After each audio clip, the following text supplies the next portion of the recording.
What's up, guys? David Land here, bringing you another Diecast review. Today, we are looking at the Spark Petit range of 1/64 scale diecast, in particular, the 1/64 scale Nissan Delta Wing from the 24 Hours of Le Mans in 2012.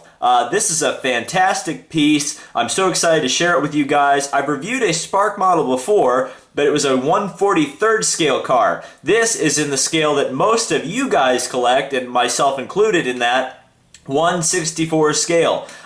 This is something that they are kind of new at. I believe these came out last year, but they're still readily available. So hopefully this will convince you guys to help support Spark as they break into the 1/64 scale range. This is David Land on YouTube, and we're going to take this thing out of the box and see how well they did.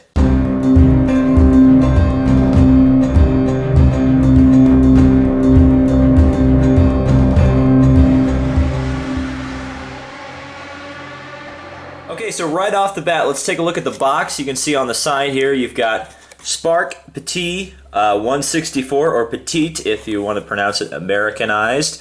You got SparkModel.com, Spark 1/64. You've got, or Spark 64. You've got the nice box art here on the bottom. You've got a ton of stuff about where it's made, what it's made by, and you've got the little bit of thing there that says Nissan Delta Wing LM12.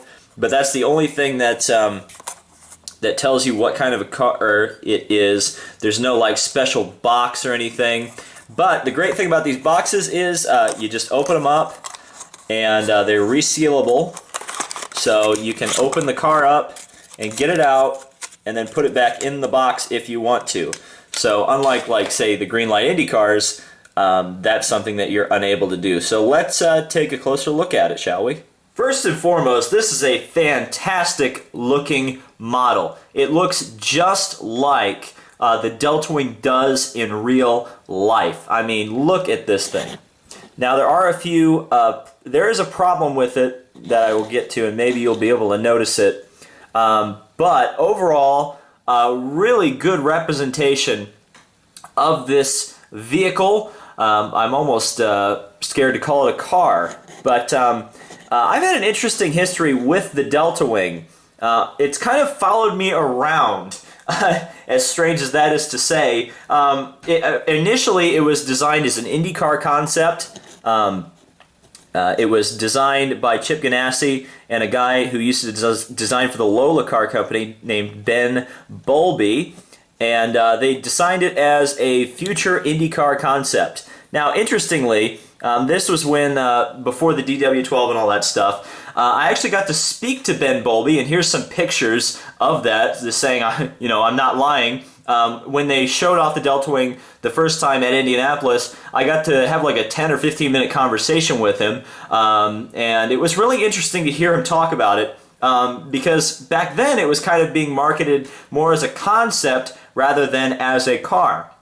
But when IndyCar denied or said, all right, we don't want Delta Wing as the manufacturer or the concept of the Delta Wing as the way we're going to go with IndyCar racing, they took it to Le Mans, or they shopped it around in sports car racing, and they finally found Nissan to help bankroll the project, and along with Highcroft Racing, well, it's right here on the car. Highcroft Racing, All-American Racers, and Panos, they decided to take this car to the 24 Hours of Le Mans. And they announced it at the 2011 Petit Le Mans, which I attended. So the Delta Wing was there, and of course it went to Le Mans. Unfortunately, got knocked out of the race fairly early on. We really didn't get to see where it would finish. It then went to the Petit Le Mans and finished 5th overall there, and then it went full-time in the American Le Mans Series for 2013, but the development went completely under Panos, and they swapped the Nissan engine, which this used to be, in this car it was like based on a Juke engine, and then it became like a Mazda Elan engine, and then I got to see it actually race I've only seen the Delta Wing race once, but you can click that card right in the corner right there and see my footage of the Delta Wing. It was when they changed it to a coupe, and that was very strange, I have to say. The thing about the Delta Wing is, like, they always, every time they make strides with it, they find pace with the car, they change something, and they're doing it again. They're now trying to make it into a GT car, and I have to say, bad idea, folks. People at Delta Wing, keep it as a prototype, because it really is a prototype. Trying to take this thing GT racing is ill-advised. You can look at the details here on the car, just fantastic. You can see the FIA action for road safety, Delta Wing racing cars. I actually have a business card still with that logo on it, which is great.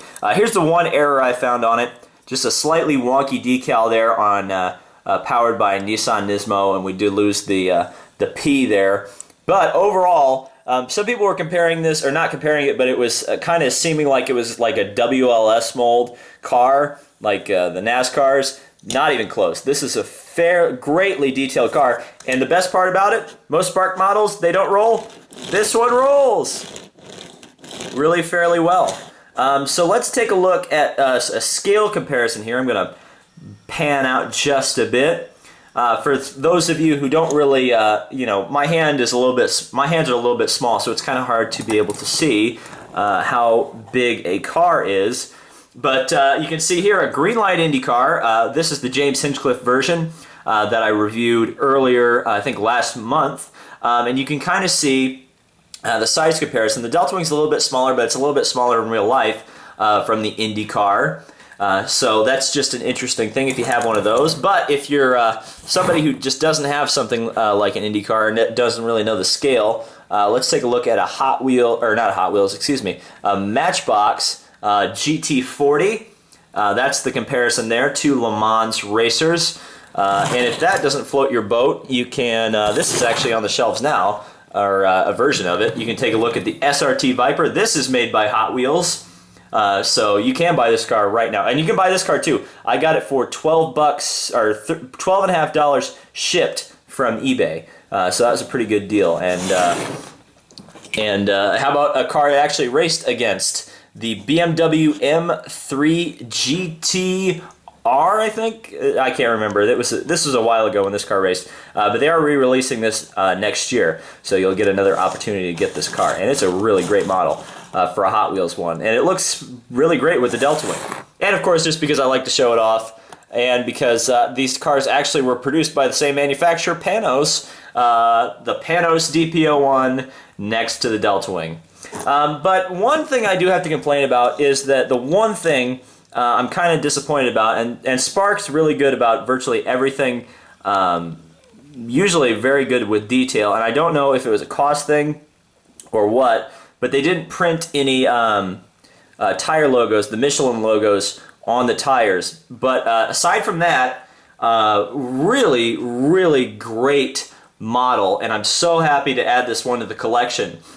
Because these 1/64 scale cars are awesome. It's great to get highly detailed Le Mans racing cars in the 1/64 scale. We are sorely lacking for those. I mean, we've got the ones that are coming from Hot Wheels, but again, like you just saw, they're not, accurate or very detailed, and sometimes they have the funky chin spoiler. This is an excellent, excellent, excellent diecast. It's got the metal base, unfortunately plastic tires, and a plastic base, but the molding is bang on perfect. It looks like the real thing. It's fantastic, and I would suggest if you're a Delta Wing fan or if you want to pump up your sports car collection, pick this one up. Thank you guys so much for watching. This has been a really fun review. Hopefully I'll be able to do the other Spark 1/64 scale Le Mans car that they've got out so far. That's the Toyota TS030. I'm planning on buying that very soon and doing some more NASCAR Lionel. Just give me a break on that, guys. They are coming. There are more Lionel reviews coming very soon, as well as these fantastic diecasts like the Delta Wing. So thank you guys so much for watching. This has been David Land on YouTube. Please leave a like, follow me on social media, and subscribe if you haven't already. And there's plenty more content coming in the next couple days. So thank you guys so much for watching, and until next time, guys, careful of the Delta Wing.